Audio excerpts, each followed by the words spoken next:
আসসালামু আলাইকুম। আহ, বন্ধুরা, আজকে সকালবেলা মানে ইউটিউব দেখতেছিলাম। তো ইউটিউব দেখতে দেখতে একটা ভিডিও হঠাৎ করে চোখের সামনে ভেসে আসলো। তো ভিডিওটা দেখলাম আর কি। ভিডিওটাতে যে জিনিসটা দেখলাম এটা আসলে আমার কাছে খুব অবাক লাগলো আর কি। যে প্রাণ কোম্পানি, বাংলাদেশের নাম্বার ওয়ান একটা কোম্পানি, এই কোম্পানি ভেজাল দুধ বিক্রি করতেছে। তো নিউজটা দেখার পরে একেবারে হতভম্ব হয়ে গেলাম। কারণ আমি যখন ঢাকায় ছিলাম, আমার মনে আছে যে আমি রেগুলার কিন্তু এই প্রাণ দুধটা কিনে খেতাম। তো আমার আশেপাশে যারা ছিল আর কি, তারাও ম্যাক্সিমামই এই প্রাণ দুধটাই কিনে খেত।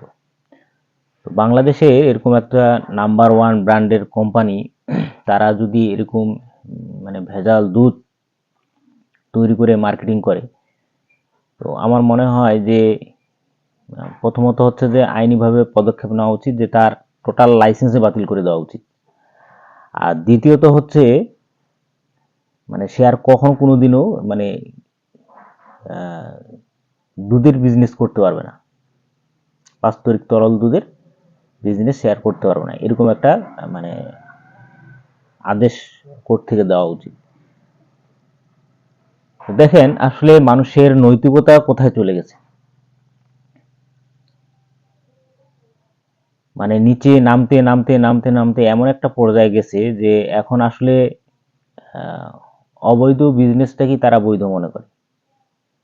আজকে প্রথম শ্রেণীর যেসব ব্যবসা প্রতিষ্ঠান বাংলাদেশে আছে, তো প্রাণকে দেখে একটাই অনুমান করা যায় যে তারা ম্যাক্সিমামে এইভাবে অসৎ উপায় অবলম্বন করে আজকে হাজার হাজার কোটি কোটি টাকার মালিক হয়েছে। তো আমাদের অ্যাজ এ কাস্টমার হিসেবে আমাদের উচিত এই ধরনের কোম্পানি যারা ভেজাল পণ্য উৎপাদন করতেছে, টোটালি তাদের পণ্য বয়কট করা, যাতে তারা বুঝতে পারে যে এই ধরনের ভেজাল পণ্য মার্কেটে নিয়ে আসলে মানে কাস্টমাররা মানে প্রতিবাদ করতে জানে। তো আজকে আমার এই ভিডিও করার উদ্দেশ্য হচ্ছে যে আমার যারা মানে পরিচিত শুভাকাঙ্ক্ষী যারা আছে, আপনারা অবশ্যই প্রাণ দুধকে অ্যাভয়েড করবেন, এই প্রাণ দুধ কেনা থেকে বিরত থাকবেন।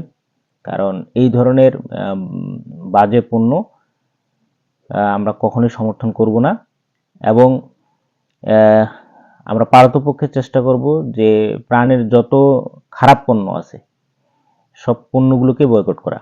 তো ঠিক আছে বন্ধুরা, সবাই ভালো থাকবেন, সুস্থ থাকবেন। আসসালামু আলাইকুম।